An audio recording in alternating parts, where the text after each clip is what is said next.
Mm. Good morning, Dr. Fuller. Good morning, Mr. Brown. How are you, sir? I'm doing better than I deserve. In the pre-show banter back in the green room, we were talking about mouse guns and people getting shot in the teeth.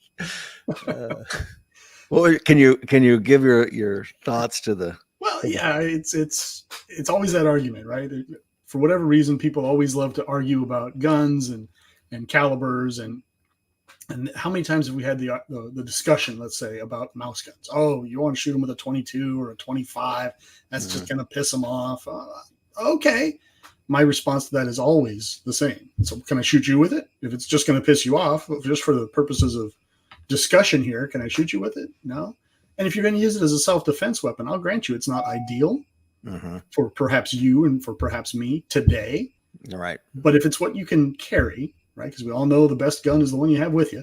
Amen. It is, you just recalibrate your mindset, right? The mindset isn't, I'm not Dirty Harry with a 44 Magnum. I now have a 6-shot knife. I'm going to poke you 6 times with it, and then we're going to wrestle. And then we'll do the BJJ. But now you're leaking all over the place. And as we're going to discuss in the show later on, mindset plays a huge role in people's reaction to being shot. And some people, myself included, if you point a gun at me, you have my undivided attention. Oh, yes. Okay. If you shoot me with that gun, I don't really care what caliber it is. My body's not designed to absorb bullets. I don't want to be involved in that process. So the idea that a mouse gun is worthless, I find laughable. Well, it's like the discussion you and I were having. And today's show is going to be kind of like ammunition selection, thoughts on it for self-defense. We're going to tiptoe through some FBI analysis done back in the 80s, and you'll see how very little's changed. Because guess what, folks? Human physiology has not changed. Of course, technology has come a long way, but this little meat puppet that my spirit rides around in, that is your old pal Rich Brown, still has the same vulnerabilities as a caveman did. So if you encounter a caveman or me in a dark alleyway, guess what? I'm gonna have the same vulnerabilities. A handsome, well-dressed caveman, I might. Yeah, well, I do what I can. Will Rhodes is on. Jay Fujimoto is on out there in Hawaii. Good morning. And Jay is coin number 188. If you want to find out about becoming a coined member of our self-preservation, self-defense community, is the right decision for you and your family. I mean, I look at it like this. We've got probably a good 6 months before. I don't care who gets elected. It doesn't matter. I don't care if it's some third-party candidate. None of us saw it. Half the world's going to be unhappy. And I say world because, we've got members on in the American Warrior Society from all 4 corners of the planet. And they email me a lot. And I'm talking to them, and they want America to lead. And Well, anyway, what are your choices? I know. I will grant you that America is not perfect, but better us than, I don't know, Russia, China. Yeah, and to go back, I may have hijacked the conversation briefly, Dr. Fuller, and I don't want to because your world, brother. I'm just renting space. Well, thank you for being on. I love our conversations. We were talking about mouse guns, but it's in the context of a larger discussion about ammunition selection, caliber, human physiology, effects on the body, etc. And I see a lot of, you and I had this conversation because I'm like, I think I'm going to buy a 7.5-inch AR pistol. And I talked to you and a couple of my close friends, Seeklander and Justin, and we come to the same kind of conclusion because if you read the interwebs, and you probably shouldn't do that, a lot of foolishness out there, but the interwebs was saying how this is useless. It's just range junk. It's just, safe candy. It doesn't do anything. A 7.5 is ridiculous. And I'm like, what are you talking about? Well, the argument is, well, because you have a 3,200 foot per second leaving the muzzle on an 18-inch M4 AR, whatever, and you're losing that. It's dropping down to 2,400 feet per second. And to your point, Dr. Fuller, I don't want to get hit with a grain of rice flying at 2,400 feet per second, let alone 5.56 ammo. God. Right. Well, I mean, look at your 9mm round. What's it moving at out of the average pistol? Right. Half that? Exactly. So come on, man. Sure, the bullet's a little heavier, but yeah, that loss of 800, it's not like it's dropped down to, 200 feet per second, 2,400 feet per second on a 60 grain ish bullet. Yeah, depending what you 62 put in it. grain. Yeah. It's a fight stopper. And here's another thing. Hell yeah.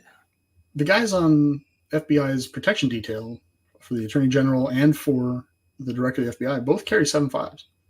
They all carry 7.5s. Oh, really? Yeah. So, but again, their job is close in defense, right? They're not engaging at 500 meters like a Marine private might do. Well, what is yours? This is the perfect. I love you for giving me this lead in, because what range are me and you and civilian self-defense shootings going to occur at? 50 yards and in. Sure. Maybe 5 yards and in a lot of cases. But in most, right? I mean, yeah. remember, what was it, last summer when the guy took the shot across the mall food court, and the interwebs were all agog at the fact that it was he single shot of the guy at 30, 40 meters, whatever it ended up being. Mm-hmm.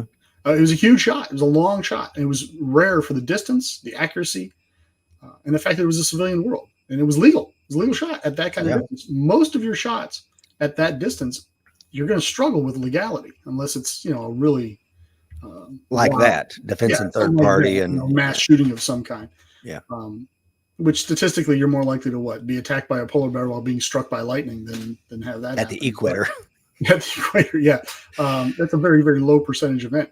But you have to recall Andrew Branca's 5 steps of self-defense, right? And imminence needs to be in there. Right. And it's very difficult for a civilian to make the argument that I was an imminent threat of, harm by use of deadly force by a bad person when they're 75 yards away or 50 yards away. So to your point, you pick the tool for the job at hand, and the job at hand is likely going to be 50 yards and more than likely 25 and in. Where again, the 7.5 inch AR pistol is king. I mean, and I get it. It has some downsides. Everything's a trade-off, as we will find as we tiptoe through this morning's content. But thank you to everyone watching us live. We've got Derek is on from North Carolina. Tony is on with the FAST group. Dr. Gordon Botson is on. Good morning, sir.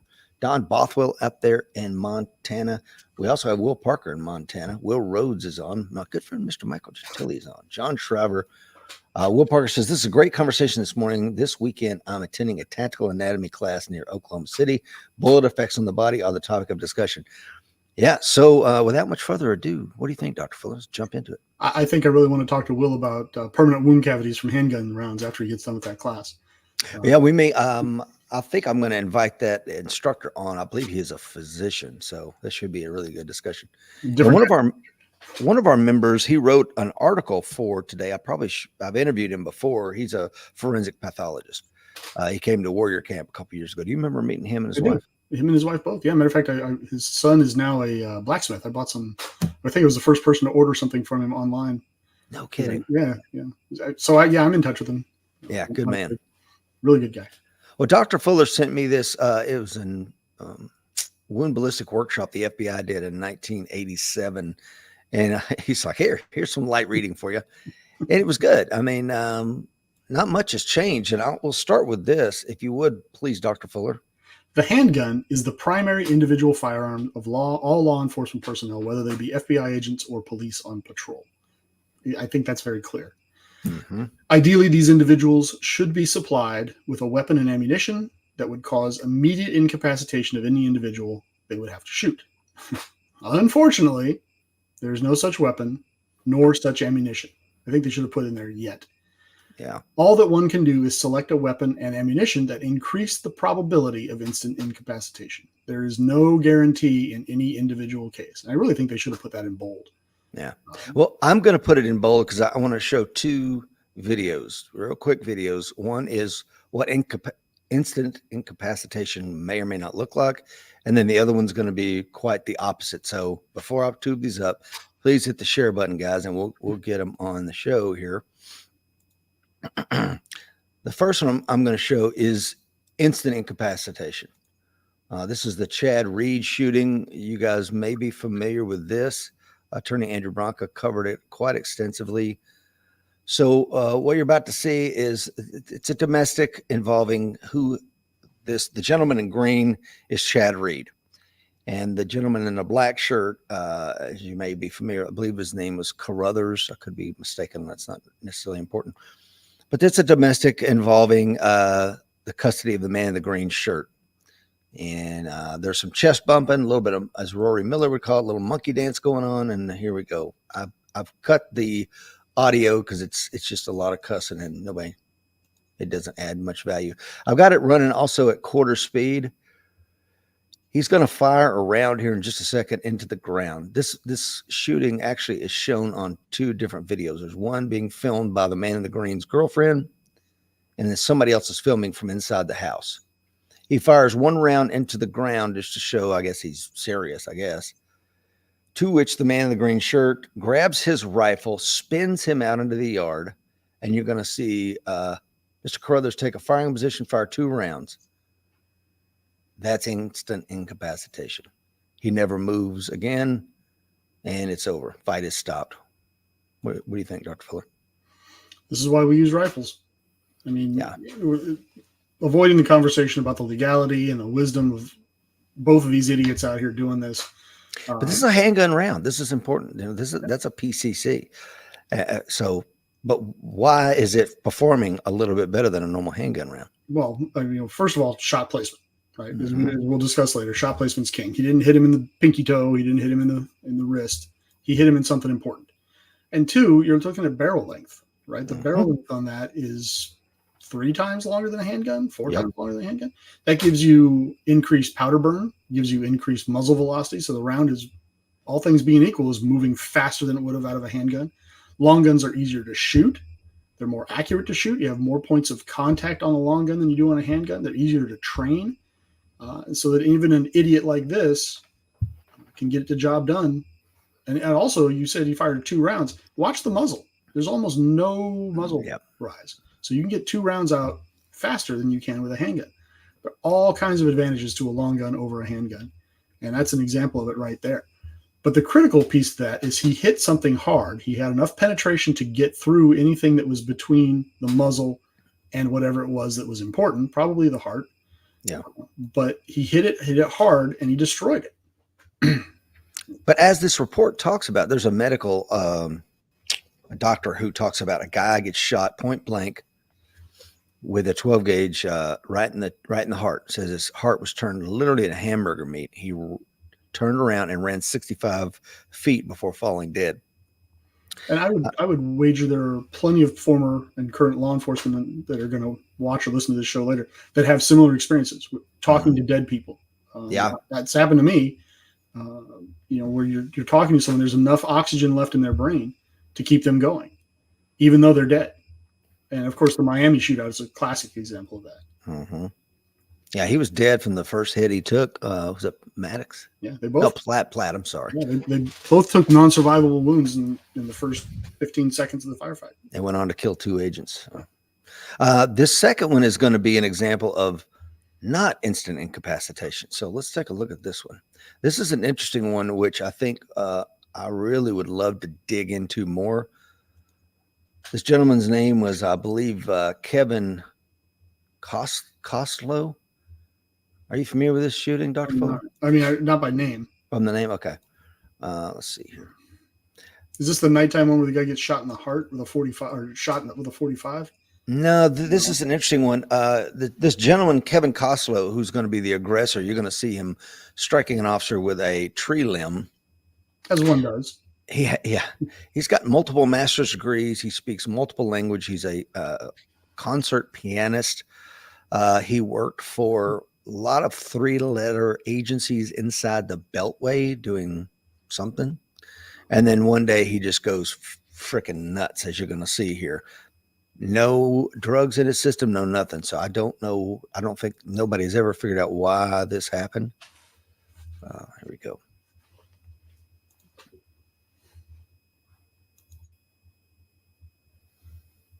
And I'm going to go ahead and speed it up to real time on this one. Yeah, it's normal. Here we go. Watch. The officer starts shooting right here, and he fires 12 rounds, center mass. He's firing right now. Shoot. All K5 hits, still coming. And then he takes the room temperature challenge. 12 hits, guys. I think the autopsy said 11 of them struck center mass. They're all A zone hits, and then one was a C Charlie hit. But 12 shots in the body, man. And I read somewhere that it was a 45 caliber handgun. And I'm sure he was using some sort of self-defense round, federal HST, some sort of, you can bet it was a jacketed hollow point, not a full metal jacket. And look what happened. Handguns are lousy fight stoppers. We've said it on this show many. Yeah. And this is, and if you read the article I wrote for American Warrior Society a couple of years ago now, we talk about the different factors that are important when you're talking about this one stop shot. That phrase drives me absolutely up a wall. I hate that phrase because it is the most ridiculous phrase I think that's ever been posited as a scientific methodology, and it's not, because you simply cannot measure a person's psychological determination. You can't. So the officer there, he has no idea how bad this guy wants to get in this fight. Imagine if the guy had been better armed, better trained than just a stick. Right. It wouldn't have been 12 rounds. It would have been 5 or 6, and then the machete would have gone to work. You can't measure how badly a person wants to stay in the fight. So you have to take that off the table. You have to shoot them in a place that, whether they want to continue fighting badly enough or not, is immaterial. That's right. Right. You've got to hit them. If you can't hit them in the CNS, right, the central nervous system, shut that down. It's a hard hit to make.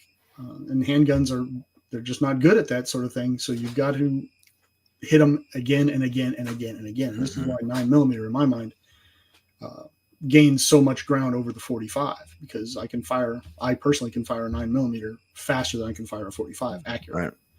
Right. Because it's important. If you didn't hit something that's going to shut them down immediately the first time, rinse and repeat.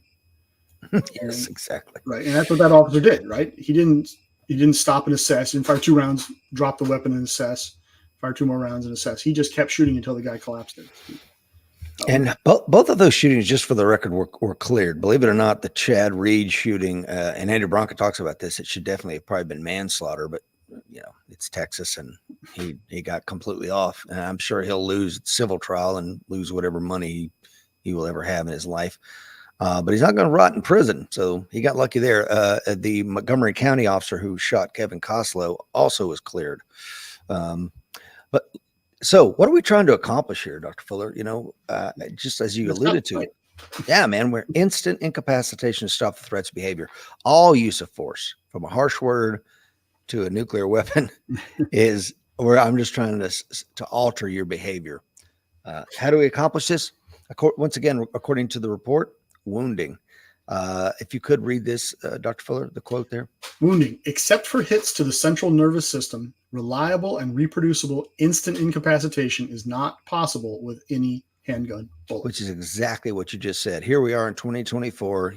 Those words just left your lips, and now we're reading the same thing in the report. Does that surprise you? No, it doesn't. I mean, we've made some phenomenal progress on bullet design, bullet construction in the last 40 years. I mean, hence the 9mm now is the round with that bonded jacketed hollow point stuff. And you've heard me talk about it on the show before. It's fantastic ammo, but it's still getting fired out of a handgun. And so there are limitations to that. It's like flying an airplane inside the atmosphere of the United States, or of the planet. Mm-hmm. There are limits to what it can do. It can do a lot of amazing things. And certainly we've way past the Wright brothers, but you're still limited by the environment. You're limited by physics. Well, the same thing is going on here with these guns. And until we come up with something, that's a order of magnitude better, we're just stuck. And so we have to work within the parameters that we have, right? I tell it to my self-defense class students, is like, you've got to have a strategy that accounts for your reality, right? So the reality is you've got a handgun on you that's going to stop this fight. Well, you can't depend on the fact that there's a one-stop shop. One shot stop. I don't drink coffee, and apparently it shows. You can't rely on it. You just can't. So you have to just keep hitting them until you hit something important enough to stop the fight. And like you said earlier, 5 rounds in the teeth might be the solution. Yeah, most people after getting shot in the teeth don't want to fight anymore. I don't either. So when you were at the FBI Firearms Training Unit, did you guys do a ballistic study? Am I remembering that correctly? The firearms training unit, we did not do the study. We helped. Mm-hmm. We were warm bodies in the study. Okay. The ballistics research facility Mm-hmm. is the guys that do that. And there's only, there's like 2 or 3 people over there. They're phenomenal people. I bet. And they do most of the ballistics research for the entire federal government. I mean, we should have had parking spaces just for the Marine Corps marksmanship unit because they were over there almost every day. Mm-hmm. Because everybody's making new bullets. Everybody wants to have the new hotness, right? Every bullet manufacturer out there wants to come up with the new it bullet.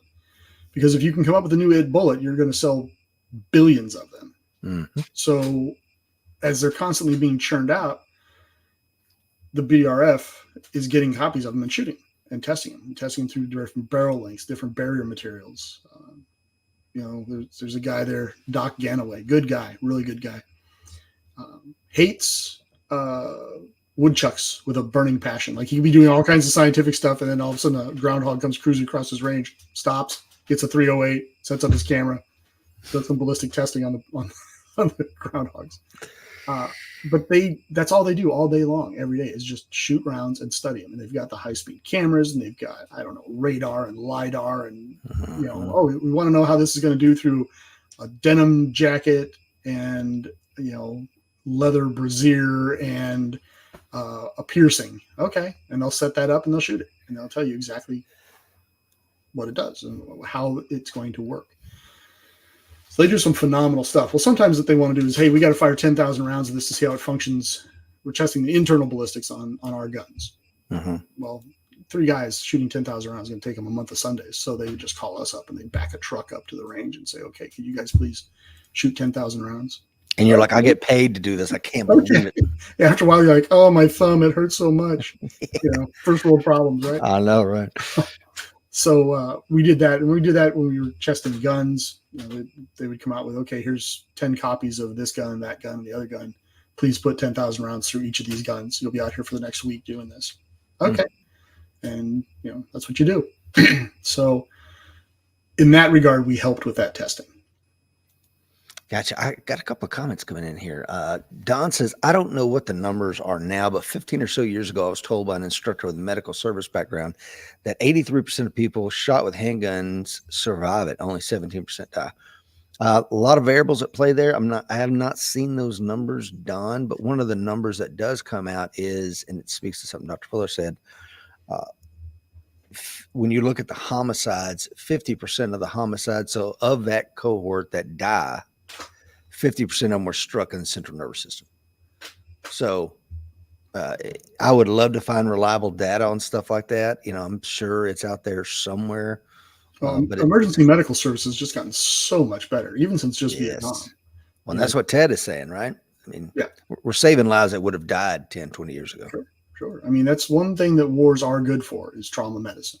Mm-hmm. And, we're not losing soldiers to peripheral hits anymore, right? We used to lose them just to, shot in the leg, shot in the arm, they'd bleed out and die. Yep. That is almost unheard of now. Almost unheard of. Now, if you get hit with a RPG and it rips your legs off, okay, then you might be in a different category. But in terms of just ballistic wounding from bullets and frag, we almost never lose soldiers to that anymore. Yeah.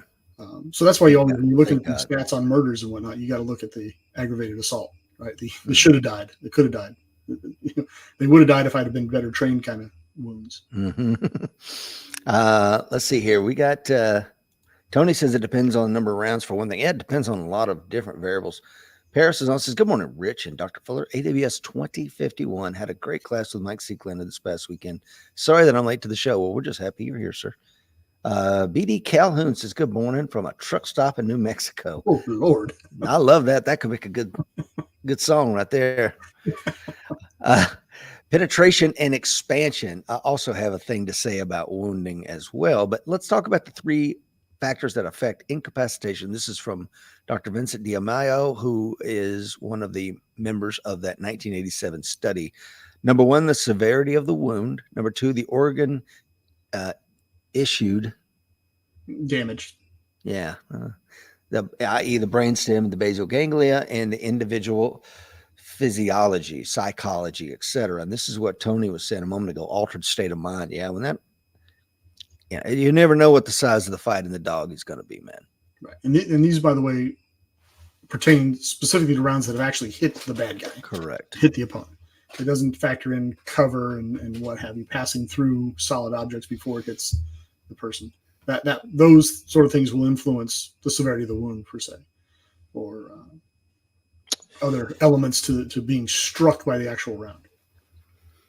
I don't know if you're comfortable talking about this, and if you're not, please don't. But of the times that you have struck people with bullets, did they pass through other objects before they struck them? Not to my immediate knowledge. Okay. But I'll be the first to tell you that anybody I've ever shot at, I've shot at a lot. Right? I'm a big fan of the a lot to the everywhere kind of approach to that sort of thing, especially when you're using, the first Gulf War, I was using full metal jacketed rounds. And those are like, punching people with ice picks. So you just got to hit them a lot. But yeah, I know I've seen people hit through the sides of, tanks and BMPs and whatnot, where the rounds, but they're hit with rounds that are designed to go through that sort of thing. Correct. I can't right off the top of my head think of any instance where I recall shooting through stuff. Yeah, those are just to what you're saying. There was a guy, he was a terrible Marine, but he was a really good 50 cal gunner. And so I think he got NJP'd right before we went to Desert Storm, busted the Lance Corporal. But I mean, the guy was so good, put him on the machine gun. What are you gonna do? Yeah. So he ended up shooting like 3 or 4 BMPs that were racing up the highway, heading toward you guys out there on the left flank. And he took them out, man, and got a Bronze Star for it. But one of the individuals inside the BMP, the bullet passed through the BMP. The guy's holding his AK like this, through his wrist, through the AK, out his back, and out the other side of the BMP. And he was still alive. Oh. You see what I'm saying? So right below the heart, bullet didn't, just went. I mean, of course, he died, but when we first got to him, he's still alive. I say that because, it depends on the bullet, depends on where they're hit. It depends on so many variables, but I guarantee you, Dr. Fuller, if that cat would have been shot by the 50 cal through the basal ganglia. Yeah, it would have been a whole different story. And that's why you talk about hitting them again and again and again and again and again until the problem's solved. Because he took 1 50 cal round. That's a great story. He's not going to take 2. He's not going to take 4. No. Certainly not going to take 6. Right. So you just keep repeating it, and your odds of hitting something important is going to go up and up and up and up and up. But also when you start getting into long gun rounds, you're talking about temporary wound cavities and cavitation that can be devastating. So if you have a temporary wound cavity, which is for those who aren't into this sort of thing, they don't sit around talking about this sort of thing all the time over dinner. A large caliber rifle round, they're moving so much faster. So it's like a rock hitting a pond. You'll get ripples that expand out and come back in when you're talking about a human body or any animal for that matter. There's so much water in human flesh that it's pretty flexible. Yeah. There's a lot of elasticity there. A lot of elasticity. So it will move out of the way and move back in. And you don't get that sort of disruption with handguns. So the temporary wound cavity is not a thing in handguns. And the real problem that it causes is, one, it can disrupt organs if the round passes close enough to an organ that you can rupture an organ. But where you really see just the really devastating wounds is when that temporary cavity, let's say it's 4 inches in diameter, and then it collapses back down to the permanent wound cavity. When it passes through something that's only 3 inches in diameter, like your forearm or your calf, then what happens is that temporary wound cavity exceeds the capacity of the meat around it to flex and expand and absorb, and it ruptures. And that's where you get these huge gaping wounds from rifle rounds that you just don't see with handgun rounds. We always talk about, I made a pinhole going in the front, I made a canyon coming out the back. That's going to be a rifle round. You ask any medic, ask Justin the next time he's on here. Somebody gets shot through and through with a handgun round. You got to search to find the entrance and the exit wounds. You really do. The exit wound might be a little larger, but it's not going to be this huge gaping wound that we always see on television that Hollywood would have us believe. Yeah, I shot a groundhog recently. I mean, with a 62 grain 5.56 from 100 yards away, I couldn't find the entrance wound. Yeah. It was the exit wound was huge, and his entrails were across my yard, but the entrance wound. Right, but you also shot him with a long gun, right? Oh yeah, long gun, yeah. So that long gun hit a lot harder, and drug a lot more meat with it. But to your point, it's like an ice pick, and that this is something that a lot of the Delta guys who were at Somalia, and they write about it in the book Black Hawk Down, and then if you watch any interviews, they're like, I'm just drilling the guy in the chest. You can see his shirt kind of popping like this, and the guy's just looking down like, and he's still standing there. So I guess the perfect round does not exist yet. Shot placement is king. I guarantee if that 5.56 round would have impacted the spinal cord up here, they wouldn't be looking at their shirt watching themselves get shot. No. And, so again, it's shot placement, a whole lot to the everywhere. If it doesn't stop them the first time, hit them again and again and again until the fight's over. What gets you in legal trouble is if you shoot them, stop, wait 15 seconds, shoot them again, stop, wait 15 seconds. Because you know as well as I do, when guns come out, people start to run.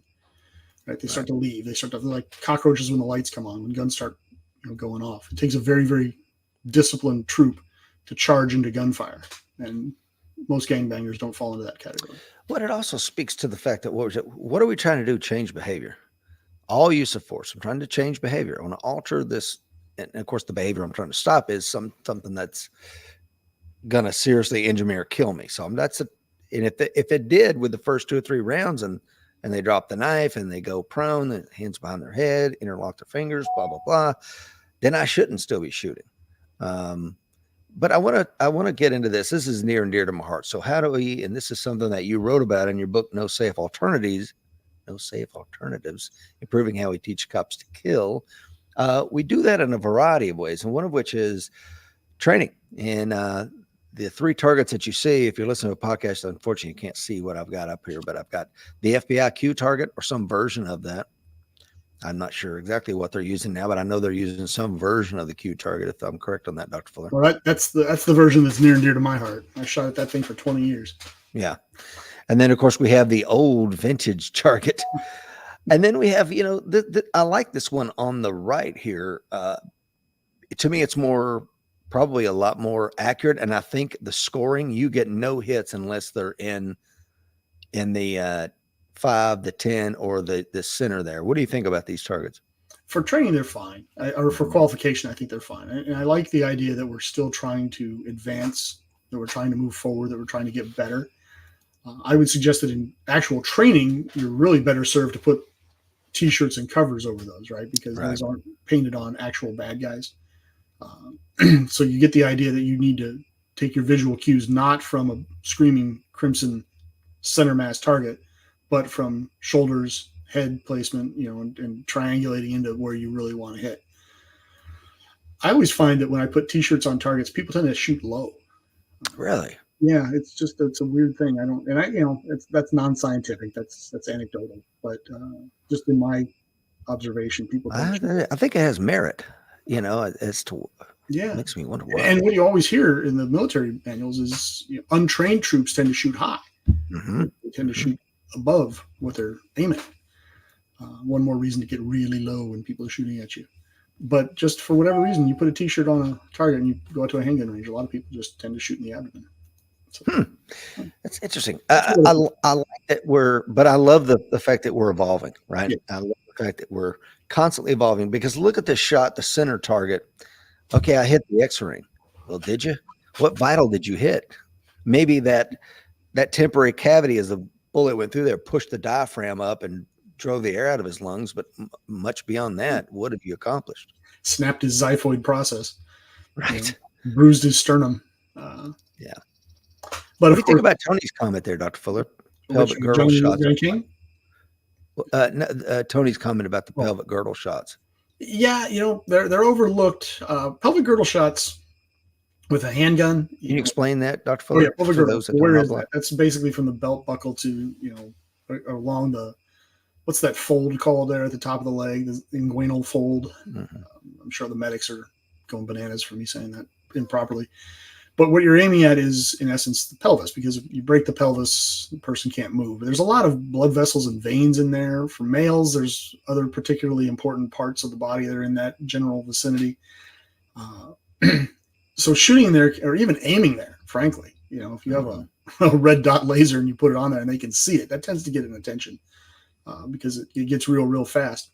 But actually breaking a pelvis with a handgun is almost a non-starter. Yeah, good luck with that. It's just not a realistic hit. Now, cutting one of the femoral arteries in a place that's really tough to block, yeah, that's a much higher percentage shot in that area because there's so many of them cruising through there.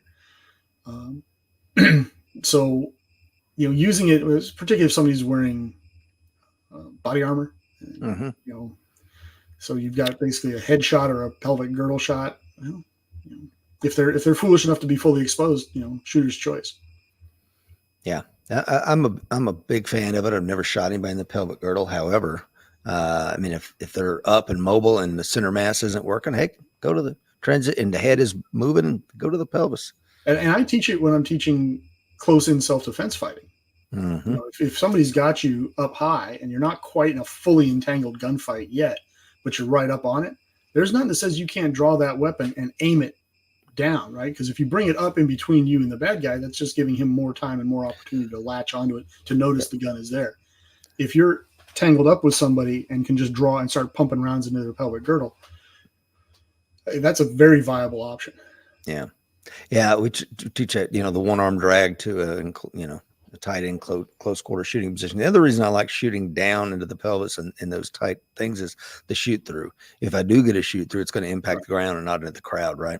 Right. And you obviously you want to avoid putting rounds into your own little feet when that gets tangled up. So you've got to, it's anytime you're in a gunfight, obviously things have gotten very, very dangerous. And when you're in an entangled gunfight, it's insanely dangerous. But odds are you didn't start this fight. So yeah. Johnny King is on, says, good morning from the Bluegrass Army Depot. I bet it's beautiful up there this morning. So training to take those shots. I think we need to do more for how we train our officers and armed responders, whether that's civilians, military, law enforcement, whomever that may be, to take those instant incapacitating shots as much as we can. Well, and we need to look, I'm the first to tell you, you don't need to be sniper accurate Correct. to win a gunfight, but you should be sniper accurate or as close to sniper accurate as you can get before you get in a gunfight.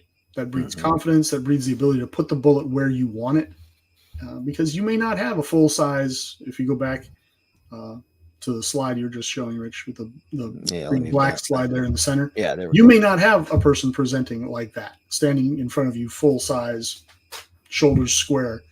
People don't stand there and let you shoot at them. They just don't. They move, they hide. You may only get a foot, right? You may only have the top of their foot to shoot on one side and their gun reaching around the pole on the other side shooting at you. If you can't make that shot, well, then the option of using the gun is lost to you. Now you have to come up with some other options. Dr. Gordon Botson says that he's a physician, just for the record, and an AWS member. He says pelvic girdle shots can cause a lot of damage, and handgun rounds at close range can absolutely break pelvic bones and hip joints. Well, there you go. That's good to know. I would have not necessarily thought that they could do that, a handgun round, but I'll take your word on that, doctor. Now, here's an interesting one. This goes back to the 1987 FBI study. This is, once again, Dr. Diamayo. I may be mispronouncing his name. He says, quote, as I said, individual physiological response cannot be controlled or predicted. What about controlling the second factor, the organs hit? This can be controlled in two ways. Number one, by frequent realistic training with weapons so the shooter hits the target, which again, I go back to is what is the target? What does it look like? How are we training for those shots? And number two, you're going to love this one, Dr. Fuller, by increasing the firepower. In other words, if you shoot once at the perpetrator, you have one chance of inflicting an incapacitating wound. If you shoot 15 times, you have 15 times the chance. And I think that speaks to what you've been saying. It's true. And that, of course, is completely ignoring the psychological impact, right? There's the psychological impact of one round coming at you. There's another psychological impact of 15 rounds flying through the sky at you. And this is another problem I have with the one-stop shop concept. I can't even say it. I hate that phrase so much.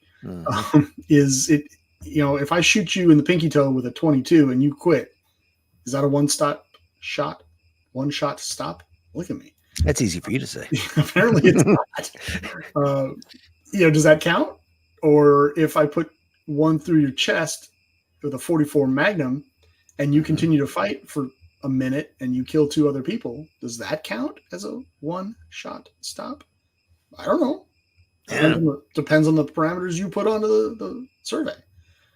But you just can't measure someone's psychological willingness to stay in the fight in the moment.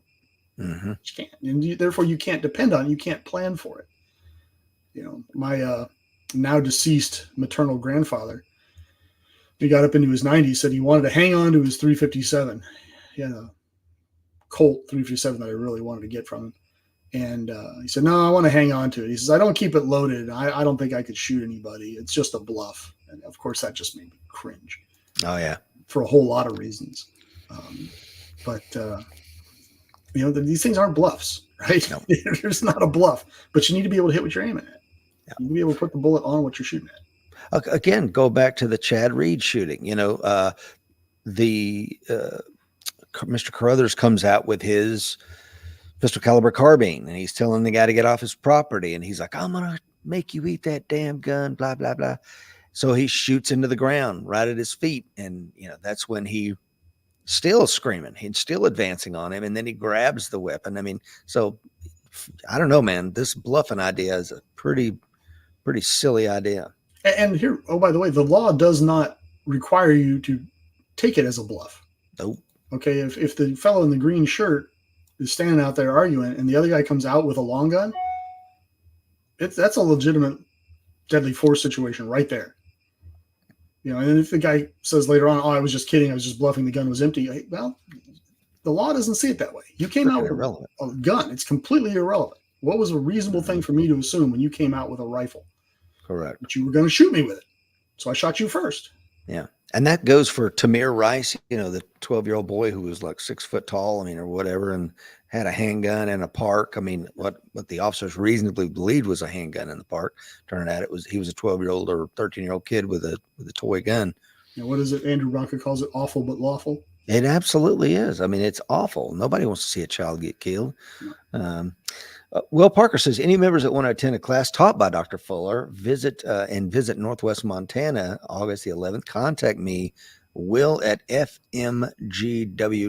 4 seats remaining. Camp on his property is available. And I'm pretty sure I'm going to be there. Hint, hint. Excellent. I think Andrew Bronca is going to be up there as well. Yeah, so we'll get the band back together, guys. My brother Jeff, he and I both worked at the Knox County Sheriff's Department together. He says there was an officer there who was Mr. Tennessee, big buff guy. He got shot around the vest, and his pectorals were so thick they stopped the bullet.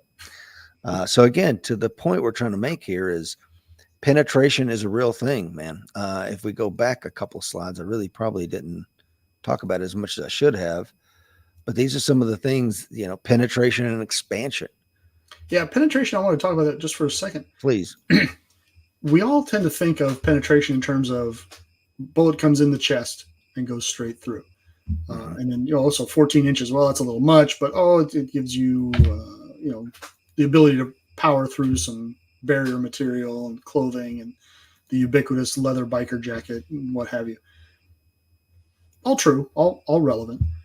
But what we forget is that gunfights don't always take place with the bad guy standing up, pistols at dawn kind of situation, right? People run, they turn sideways, they lay down, they put stuff in between us. So sometimes you need to hit the person and penetrate 14 inches to get from what's facing you to what's important inside them, if that makes sense. Mm-hmm. Yep.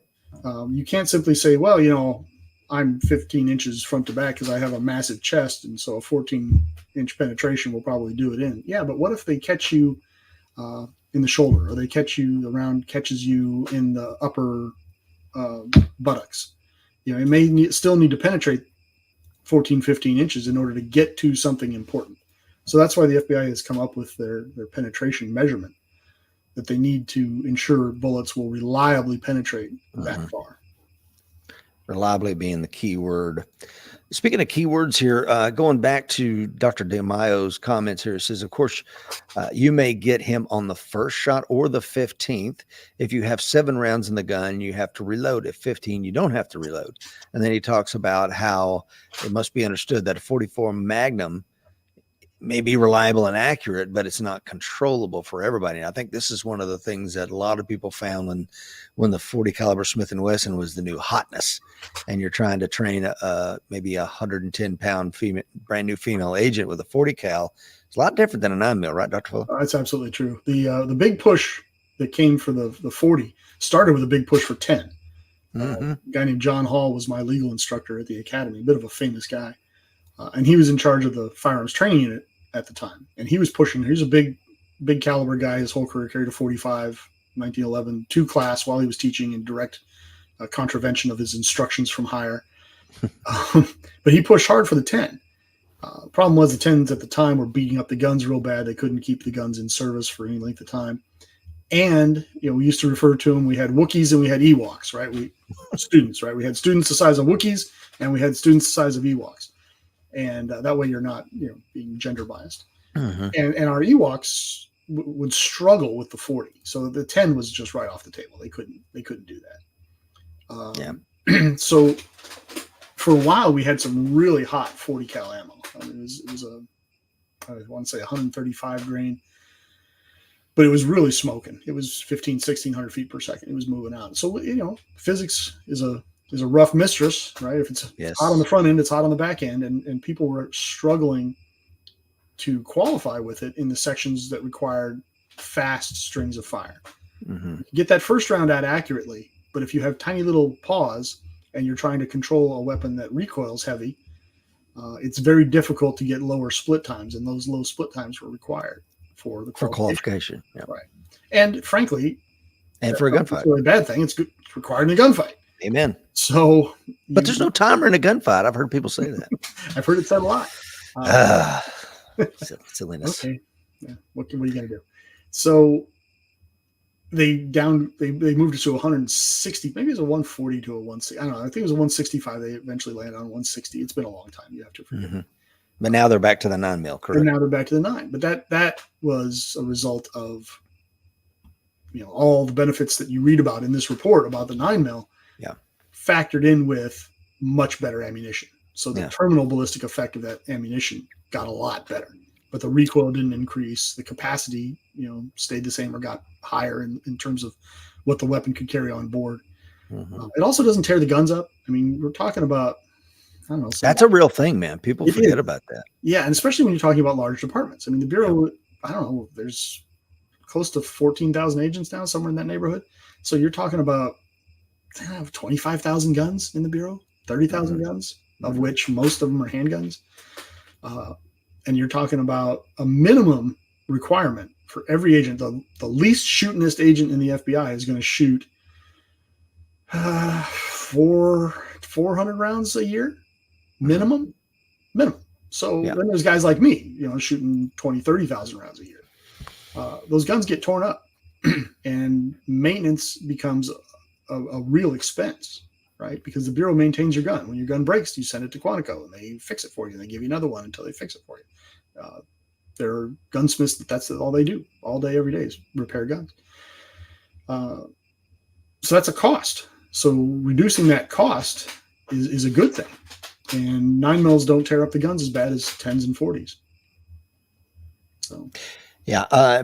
Tony says bullet technology crosses platforms. What you can do to a 9, you can do to a 40 and 45, et cetera. And that's the thing. If you read this report, it says, hey, 9mm is the future. We need about a decade or so to get the technology there. It's coming. It's going to take time. And they're absolutely right. But, and this is we're going to talk about this more, but regardless of the ammunition and the wounding, you heard the doctor, keep shooting. He says, quote, because incapacitation cannot be predicted, the agent should keep on shooting as long as the individual poses a threat. The shooter should not assume that 1 or 2 hits will incapacitate or stop the threat. For this reason, several of the experts opted for increased magazine capacity. Boom. And that's what the 9mm gives you. Yeah, and it always strikes me as so funny that people get so emotional about caliber selection. I know. It's like, to me, it's the same thing as getting emotional about what drill bit you're going to use to bore a hole. Mm-hmm. I mean, I understand having an opinion. I understand having an informed opinion. I don't understand the emotion. And I mean, I've had conversations with FBI agents in the firearms training unit that are like 45 or nothing. And if you don't start with a 4, don't shoot them with it. Well, settle down. Exactly. Settle down. This is not the hill to die on, right? It's a tool. And here's the thing: I carried 240s for the first several years of my career. I carried 140 on my ankle for 20 years. I carried a 45 in the Glock 21 for 10 years, maybe 8 years. And I switched to a 9mm for the last 5 or 6 years of my career. Not based on emotion. All right. Now, I like 1911s. I think they're very pretty guns. I own a few. They're great tools. But if I had to go back to Afghanistan tomorrow, it's not the gun I'm taking. Yeah. Because it's not an emotional decision. Some people, it's a very emotional decision. I've got to have my 40. I've got to have my 45. I've got to have my 357, whatever it is. To me, I want the gun that's going to do the job that I set out to do. And one of the nice things about a 9 is, as we've discussed, the bullets have gotten better. The round capacity is high, but it's controllable, right? Mm-hmm. It's much more controllable. If you can control a 45 in rapid fire, I promise you can control the 9mm better. Much better. Better. Okay. So if you're willing to go into a gunfight less optimally armed than you could be, I would argue that perhaps your logic is flawed. Yeah. Now, look, do you have a barbecue gun that you want to carry to the neighbor's barbecue and open carry in Texas because it looks cool and it's a 1911? Okay, I've got one. They make staccatos for a reason, you know what I'm saying? Right? They're pretty guns. I'm not going to say they're not. But when it comes to making a choice for a self-defense tool, I would argue that you should make that choice based not on emotion, but based on fact. And you should do research and figure out the fact. And don't go into it with a cognitive bias. Don't go into it saying, I'm going to find research that proves my 45 or my 46 or my 210, my Taurus Judge is the best self-defense weapon there is. Don't go into it with that, is my suggestion. I'm certainly not here to tell people what to do. What is your EDC, if you don't mind? My EDC is a Glock 17 with some light modifications. I've thrown a comp on it. I've got a red dot on it. It's a very small comp. Mm-hmm. I've put a heavier barrel into it. So I did the trigger job on it. I smoothed up my own trigger because it's not that hard. Yeah. And I swapped out the magazine release, and I swapped out the slide stop lever. Mm-hmm. And I put a very small, what do you call it, on a funnel. I put a small magwell on it. Thank you. Mm-hmm. So, there's some cosmetic changes, but reality is it's just not that heavily modified. It's got the modifications on it that I want, and I shoot it fairly well. I'm not dead yet, so take that for what it's worth. Right.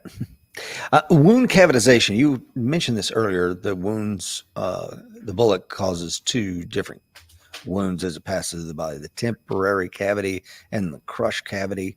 And the effects of the temporary cavitation is really nil. Very minimal for push the organs out of the way as the round passes through, but it's really what's damaged through the path of the bullet that is the crush cavity. And then this is where you'll also get some arguments. Well, 45 is bigger. All right. Well, the 45 versus the 9. Okay, the 9mm 0.45 inches. How does that actually line up? Well, 9mm is about the same size as a 357. It's about 0.368 or something like that, depending on the actual bullet. So we're talking about a difference of about 9/100ths of an inch, right? Ish to start with. If they both expand reliably, so you're still talking about bullet paths, crush cavities that are so similar that, and it's in these studies, it's written down, pathologists, surgeons, they can't tell the difference in the damage done by a 45's passage through your body versus a 9mm passage through your body. So if you're really wrapped around that, I would suggest perhaps another math class. Is there a difference? Yes. Is it a significant difference? I would say no. And here's the real question. Is it enough of a difference to argue against the higher capacity, the better controllability of a smaller caliber 9mm? And the answer for me is no. It not for me. Now, you do you, boo-boo, right? I'm not here to tell you what to do. I'm here to simply arm you with some knowledge. What you choose to do with that is up to you. And, there are going to be people that will listen to this and they'll start screaming at the screen and throwing. Oh, yeah. Send the hate mail to Rich at American Warrior Site. I don't want to hear it. I'm not telling you not to carry your 45. If that's what you got to do, go. God love you. I'm just glad you're on our side and carrying a gun. Amen. But I would suggest that perhaps, some more detailed research may have an impact on your decision. Yeah, everything's a trade-off, man. I'll take the higher round count in the gun. So the doctor says the critical consideration is that the bullet produces permanent tissue disruption to sufficient depths to ensure major vessel disruption from any angle. That's an important one. Right. Because he's in essence taking central nervous system hits off the table. Yep. Because of course, if you hit the central nervous system, fight's over. So he's simply saying, look, if the fight's over, obviously you're going to stop shooting. If it's not over, then this is what you need. You need that bullet to penetrate deep enough to destroy enough important stuff to stop the fight. We got Dave Crutchfield on Super 5, brother. Says, good morning from Southwest Florida. Coin number 348, shot placement, shot placement, shot placement. You are absolutely correct. If we had a prize this morning, we would send it to you. If so, what are the other criteria do you use in selection of a caliber? This is one of the questions Dr. D'Amato was posed with at the FBI symposium, wound ballistics symposium back in 1987. Number one, controllability. Both 9mm and 45 are about the same. Number two, reliability and accuracy of the weapons, same. Firepower. Number three, here the 9mm is obviously superior. You have 15 shots versus 7 to 8 in a 45 ACP. This doubles your ability to hit vital organs. Thus, at the present time, the only major difference between these two weapons is firepower, which favors the 9mm. Whatever choice is made, he goes on to quote here, made for a weapon, the user must have confidence with it. And this is something Dr. Fuller has said multiple times. If the agent carrying the gun has no confidence in it, then you have a serious problem. Your thoughts? Well, as to controllability, I would say the 45, I think, loses a little bit of ground on the 9. Now, I can shoot a 45 pretty fast. I can shoot a 9 pretty fast. I'm not Mike Seeklander, but I think on average, that's probably an accurate statement. I think the 9 has a slight advantage there. But you can always download the ammo in a 45 and find 9mm plus P plus, super bionic, super vel, whatever, spicy 9mm round. So yeah, that horse race is pretty much neck and neck. The next one, what was the next bullet after that was controllability. And can you go back to that slide, Rich? Yeah, let me pull it back up. Memory is slipping. Reliability. And accuracy. This is right, but this is critical. You've got to get a reliable gun, right? If you're carrying a 9mm or you're carrying a handgun, it's a self-defense weapon. It is only in the gravest extreme that you're going to pull that out.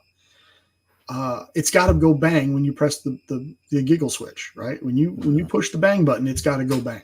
If it doesn't, put in the safe. And we talked about this the last show when I was talking about that Jennings J22 I've got laying around here. It's fun to go out and plink with it, and it doesn't matter if you have to, bang, rack, bang, rack. Bang, rack. I prefer a plasma cutter and get it off this planet, my friend. Fair enough. Different strokes. But you cannot, I think we can agree that you should not carry it for a self-defense. Correct. If the weapon's not reliable, don't carry it for a self-defense weapon. And in terms of volume of fire, obviously, he goes into it pretty well there. That last paragraph, though, is critical. And here, I think, is where you can have somebody make an argument for the 45 or the 1911 or whatever their gun of choice is that carries some weight.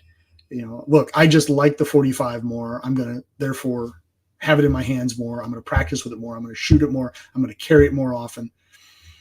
That's a solid argument. I mean, it's easy to just go, numbers, stats, figures. But that's a really solid argument. This is why I don't poo-poo the idea that when I take a female to the gun store and she says, "Oh, it's pretty. I like this gun." You just go, "Oh, you can't carry that. You need this gun or that gun." That's my perspective. That's not your perspective. And if your perspective is, "Look, I like this gun. I have confidence in this gun, and it's a 22, it's a 500 Smith and Wesson, whatever it is," that's a strong argument for why you would carry it. Okay, it may not be the argument as to why you carry it. It may not be the deciding argument. It might be, but I think it is an argument that needs to be given credence. It does need to be listened to, and you should listen to it. Look, I like this gun over that gun. I have guns that I like more than others, and therefore I train with them more. I mean, I own guns that I don't like, and I haven't shot them in 15 years, but I just can't bring myself to get rid of them. I've got a problem. My name's TC. It's okay. That's a good problem to have. Tony says, "I wonder if there's any confirmation bias involved in this report. I also wonder what recent report would say." Yeah, I don't know. There obviously could be. I don't know the biases of the individuals writing it. And I think because they have so many people, some of them are saying 45. But I like the doctor's approach to this, and I can't really find fault in his assessment. And that report, it's important to underline what you just said, Rich, that it is multiple people, right? This is not just one researcher sitting down and pontificating about their pet caliber. It's several people that the Bureau picked from around the country at the time, were known experts in the field, subject matter experts, brought them in for 3 days, had this symposium, had an open conversation, had the research and the figures in front of people. And then at the end, let them all write their own presentations and pieces to the report. Yes, exactly. So there's as transparent as they could make it. Nobody's hiding the ball here. Nobody is obviously saying, "Well, this is why," from an emotional position. Everything that's said in this report comes from is backed up by statistics, figures, and experience. I think it's also important, and you would understand this, and I was training 0311 riflemen for 3 years at the School of Infantry. So, and we're going to talk about the 5.56 briefly here in just a second. So before we go into that, but when you were an instructor at the FBI's firearms training unit, you don't know what cats and dogs you're going to be given. It's going to be everything from a guy who was a Division I athlete to, again, the female accountant. And your job is to get them qualified. And the FBI's job in caliber selection and weapon selection also has to take into effect, I cannot get everybody. Not everybody's going to come through is going to be a Division I athlete where you can hand him a 10 millimeter and teach him how to grip the gun. And he's probably going to make that gun controllable. Whereas that female agent, especially under stress and given the things that she wears, it may never work. So I think we're trying to find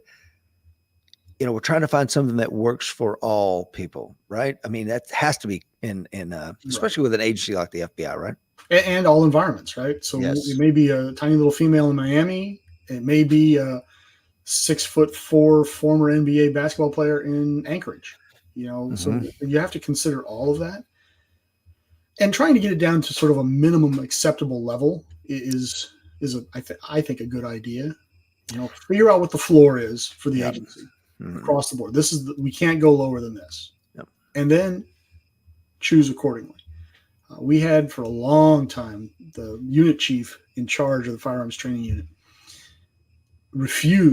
absolutely refused to give 9 millimeters to smaller statured students. And to the point where we would go out on the line and you'd see somebody and they had all the aggression, all the acumen in the world on that gun. They were doing everything they were told to do, doing it as well as they could, but they had little bitty tiny paws. And so that double stack 40 that we would get them to shoot with was huge in their hands. Yeah. And find for me anybody in here that their first gun that they learned to shoot, the first handgun they learned to shoot was a full size combat handgun. Most of us learned with 22s, let's be honest, or smaller caliber guns with smaller, lighter rounds. We were taking these people that in some cases never touched a gun before and throwing them right into the deep end of the pool and giving them a 40 cal with full boat ammo and telling them go forth, shoot double taps on their second or third session on the line. So the instructors had a raft of experience, could look at this person and say, look, they're doing everything right. If we give them a 9 mil, they'll be fine. They'll sail through training. But this 40 is just too much for them. And the unit chief absolutely refused. No, until they fail, they do not get a 9. And so we'd run these kids and they'd be 10, 12 weeks into their training, fail the firearms qual, get recycled. And the first thing we do when they recycle them, give them a 9. And they pass more And often then, than but not. now they don't get to graduate with their class. Yeah, it's They're ridiculous. pushed back. The Bureau is deprived of their service for an extra month, 6 weeks. That impacts them and their confidence in their weapon, their confidence in themselves, their excitement about being in the FBI, because these are all tend to be type A, anal retentive, win at all costs people. And now they've failed something publicly, and that has an impact. Right? It absolutely does. And what bothered me was it was an avoidable impact. Give them the 9mm, and now, of course, we issue everyone 9mm. So, yeah, and I saw this too. Training some federal agents probably a year or so ago, and there was this one female Asian agent who was 95 pounds at the most. And the first day was handgun, then the second day was the rifle. And she's doing everything right. Grip, stance, trigger control, everything about her was as good as you can get a student, right? But she was struggling controlling the recoil. And this was on a 9, whatever the agency was carrying. I think it was a Glock 17M or some version. We put a car now, then we go to the second day where she's shooting a rifle, man, and you the heart of a lion. I mean, because she can, those rifles are easy to control. Sure. So she's running that M4 like a Stradivarius. So again, it goes back to exactly what you said. It's not the issue with her at all. It was the issue with the weapon that she was provided. And pick the tool for the job, right? We had a female in my academy class.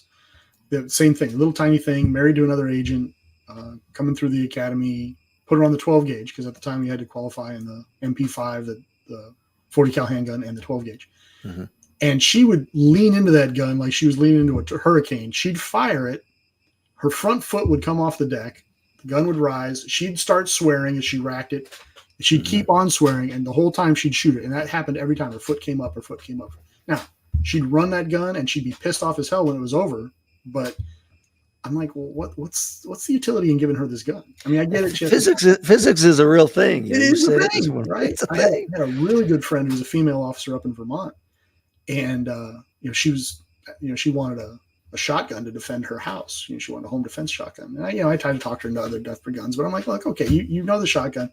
So, but the problem is every time you qual with your department, the gun is too big, and the department. I even offered to buy the department half a dozen short stock 12 gauges for their females out of my own pocket, right? I'm like, look, this is ridiculous that you're making them shoot these full length of pull shotguns when they're tiny. Give them a short stock gun and they'll be able to run these guns no problem. They'll get it instead they're coming away from shotgun day, their biceps are black and blue. Oh yeah. Oof. So I told her, just get a youth model. And I said, get a youth model 20 gauge and put slugs in it. I said, you can defend your house all day long with that. And she did. She got the short stock version of it, and all of a sudden she loved shooting shotguns. Loved it, because before she did it because she had to, and it just kicked her ass the whole time. And again, she'd be all bruised up after shooting it, and she couldn't get a good stock well on the gun. She couldn't hold the gun properly, so she just had to get abused and beat up every time because the bureaucracies refused to arm her appropriately. Yeah. I like Johnny King's point here. Dr. Fuller says, I own a 40 and a 45 only because ammo availability may not always look good for 9mm. Same here, brother. I've got a Glock 22. I put a 9mm barrel in, but I got the barrel and the magazines for the 40 caliber in a Ziploc bag ready to go. Swap that out and throw in a magazine of 40 cal and you're ready to rock. So I like where your head's at, brother. Let's take a look at the 5.56, and I'm going to specifically talk about what Rich Brown has.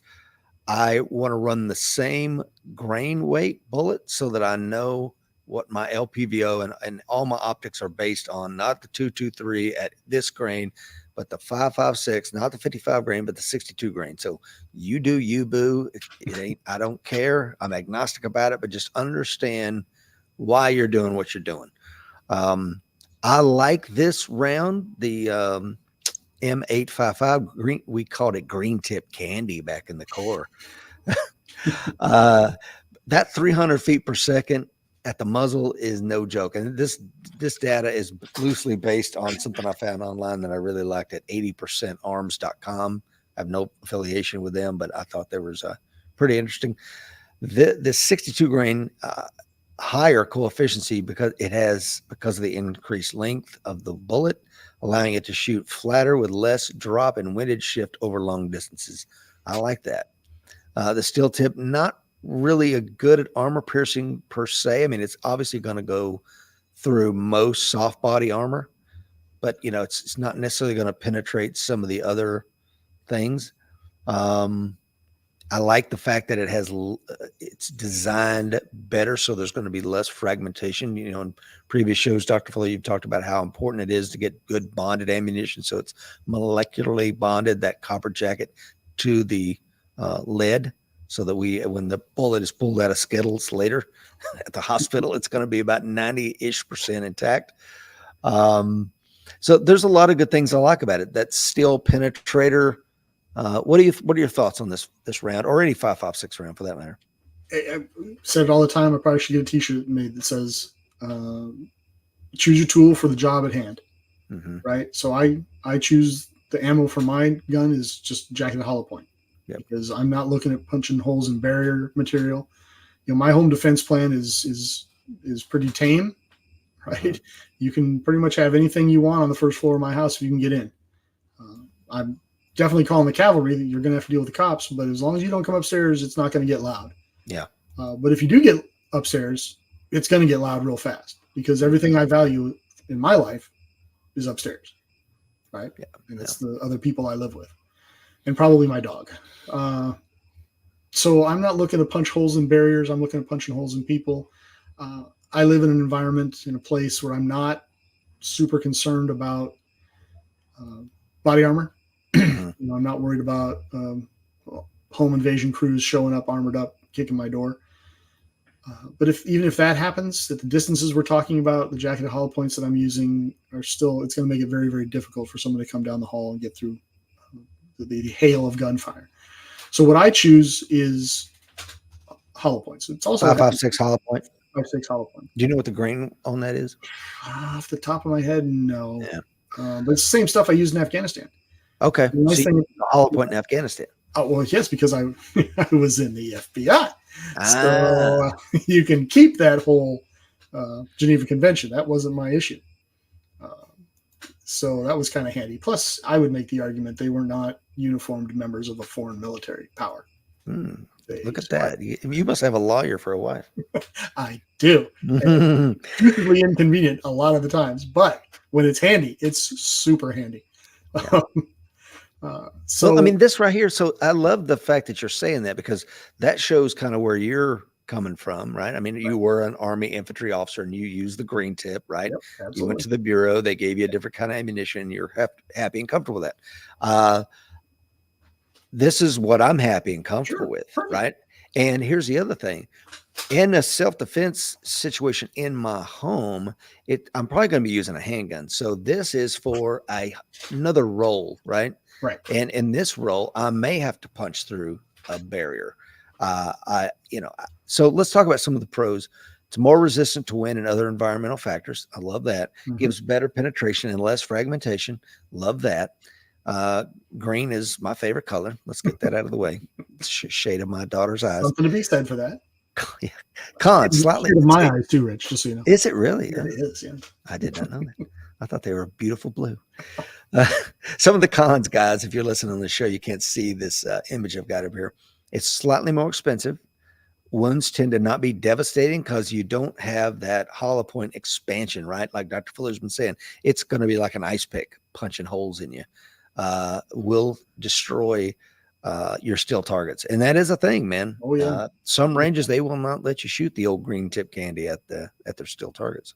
Yeah, I've had people destroy my steel targets shooting it with their green tip ammo. It's a thing. What I've always found interesting, though, is how fast the 223 dumps its energy.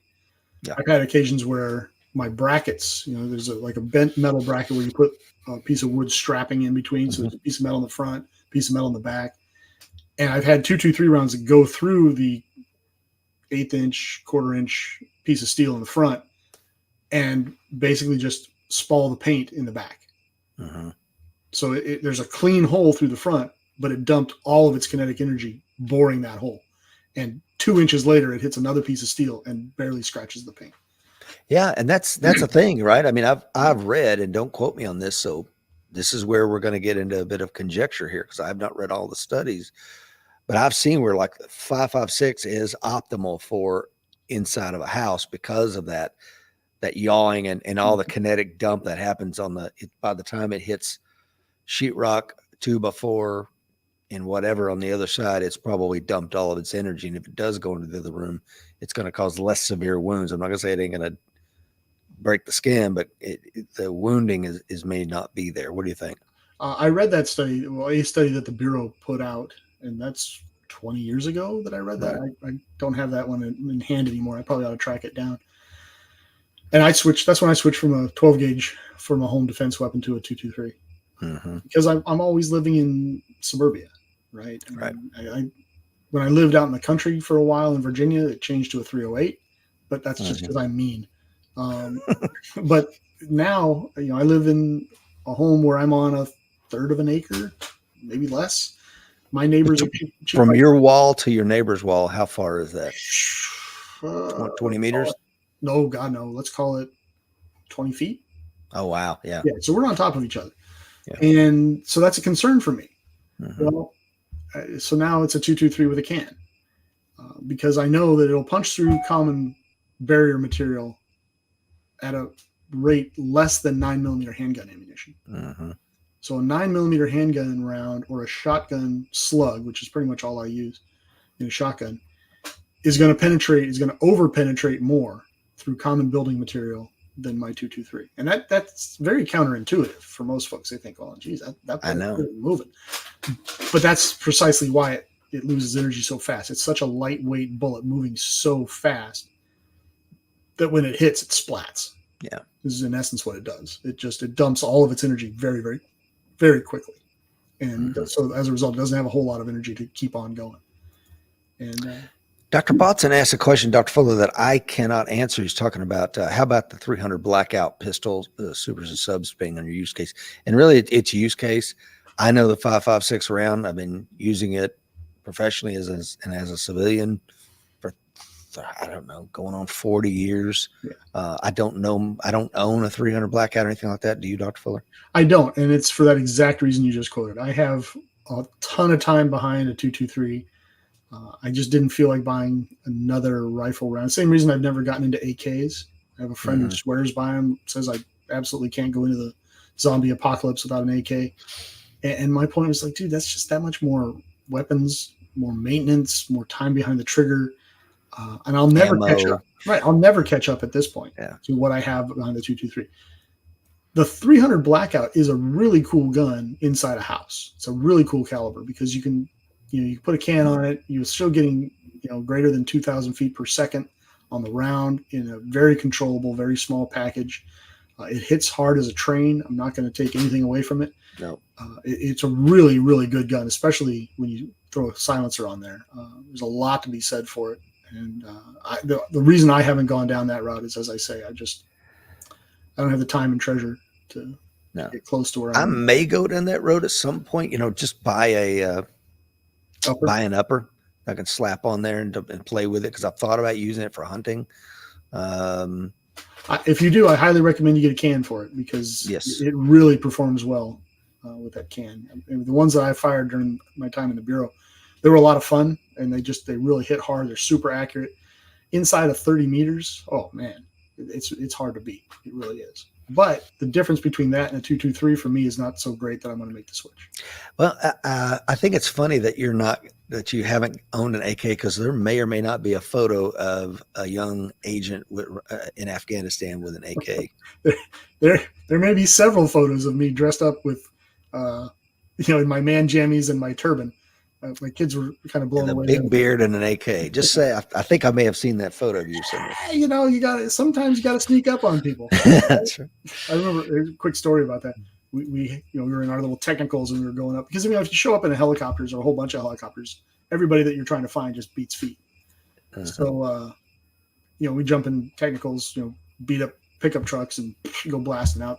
And that oftentimes got us closer to our objectives than anything else. in one particular case, we did that, and we ran into some Afghan National Army guys who were very trigger happy, and they just lit us up. Right now, fortunately, they were Afghan National Army, so they didn't hurt anybody. Thank God. But I remember sitting in a ditch next to the road, and I'm laughing. The rounds are flying all over the place, and guys are on the radio screaming, trying to get them to stop shooting. And they're hitting us with like RPKs, and I think they had a Dish K over there. I mean, something was really tearing shit up. But we're all in the ditch, and I'm just laughing my ass off.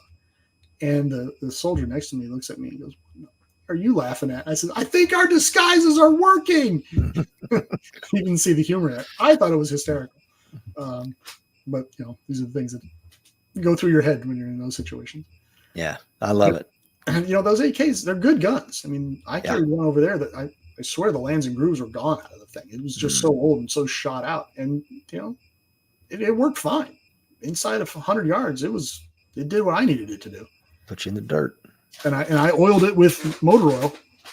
I took a can of WD-40 and poured it in there and worked it, rubbed it off, and off we went. 30 weight works.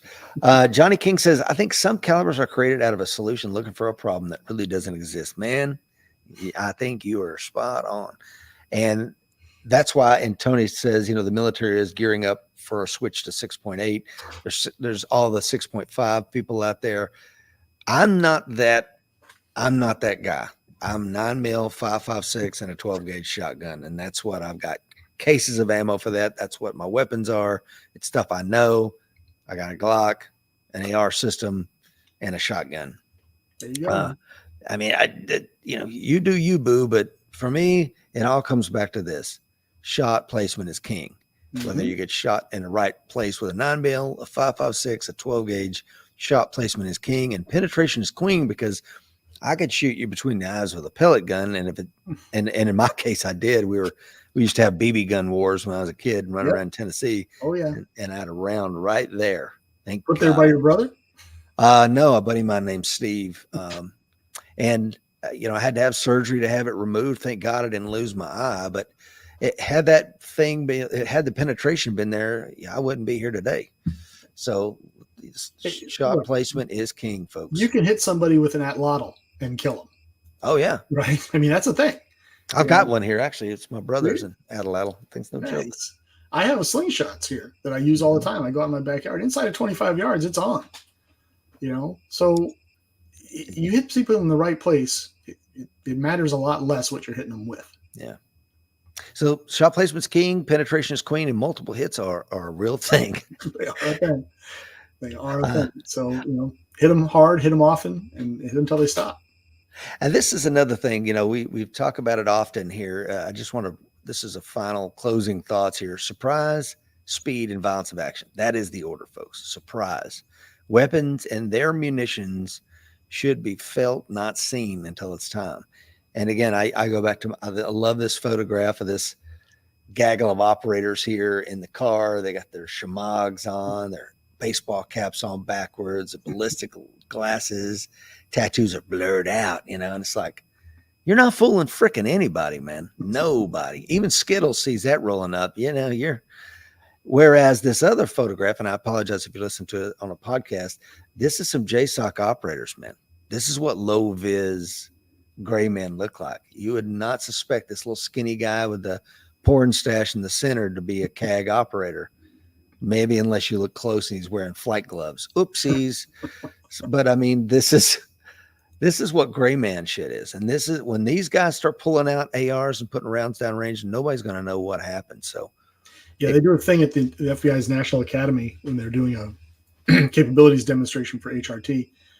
They'll walk the whole National Academy class, around 250 people. They'll walk them out to the HRT compound, and they're showing them this thing and that thing. And they always do a part where they're going over to the outdoor range facility, and they have a shoot house that's outside.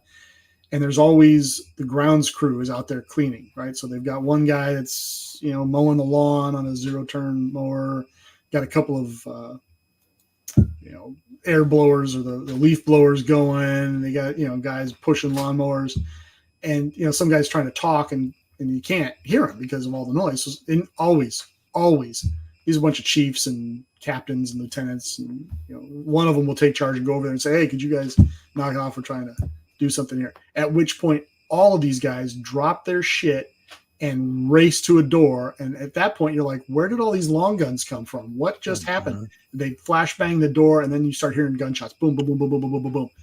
At which point, most of the people in the audience are like, WTF just happened?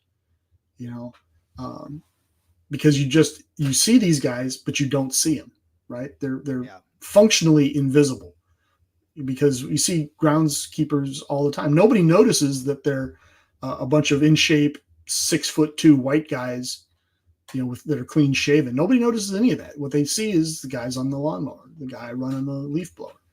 And to your point, that's what the gray man looks like. And that's when you got to watch out. Yeah, no doubt. I'm choking to death over here. Yeah, it sounds like you're going to make it. I hope so. Don's comment here is so spot on. He says, limiting your calibers in your system simplifies your personal logistics. You won't have a supply sergeant dropping ammo and mags for you. Yeah, and if you were in the military, that was a thing. There's somebody always bringing up ammo from the rear, water, chow, etc. That ain't going to be there for you, man. I remember seeing a pallet got dropped in our company rear area one time of M&Ms. Of M&Ms. I'm like, bless America. Right? I was like, we are, I don't know, 150 miles from the nearest electrical outlet, and I've got a pallet of M&Ms. America. Amen, brother. I love that. His point is very well made. We do that here, even in my house. The gun my wife carries and the gun I carry, same caliber. Yep. Right? I mean, otherwise you end up with 40 rounds and 9 rounds and 45 rounds loose. And I promise you, every person listening to my voice right now has had the experience of finding loose bullets in their cup holders or on the dash of their car or on the seat in their car. You're like, how did this get? I have no idea where this came from. Well, best that those rounds are all the same caliber. Mm-hmm. It just makes life so much easier. Yeah, it absolutely does. Dr. Fuller kept you on here an hour and a half. Thank you so much for giving us your thoughts on the matter of ammunition selection, wounds, etc. Any closing thoughts this morning? Just pay attention, do the research, use this as one data point by all means. Get into the vault, the training vault at the American Warrior Show as another data point. Do your research, figure out what the job is you're trying to perform, figure out what your personal limitations and left and right limits are, and make your intelligent decisions based on your research, not just on a talking head or what feels good or what you read in a magazine last week, because folks, the fight is coming. Be ready.